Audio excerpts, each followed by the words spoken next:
Mba hisoroana ny fampiakarana ny sarandalana mety ho ataon'ireo mpitatitra sasasasany amin'izao fotoam-pialatsasatra izao sy ho fisoroana ny loza mety hitranga noho ny hamaroan'ireo fiara izay mivezivezy amin'ny lalam-pirenena faharoa mampitohy any Toamasina sy Antananarivo iny dia nidina ifotony teny amin'ireo toby fiantsonana ny fiara-pitatitra manao ny zotra nasionaly ireo tompon'andraikitra miay izany siam-piarina izany. Nahitana ny avy ao amin'ny zandarmeriam-pirenena ny ATT ary ny avy ao amin'ny foibe iresaparitry ny fitaterana Analanjorofo sy Atsinanana.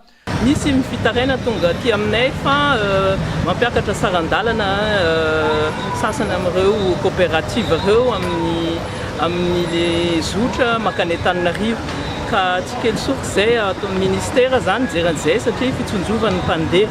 Tsy kely soroka hoa izay amin'ny ministera mijery miaro ny zon'ny mpanjifa zany satria tsy azo atao fampiakarana sarandalana io.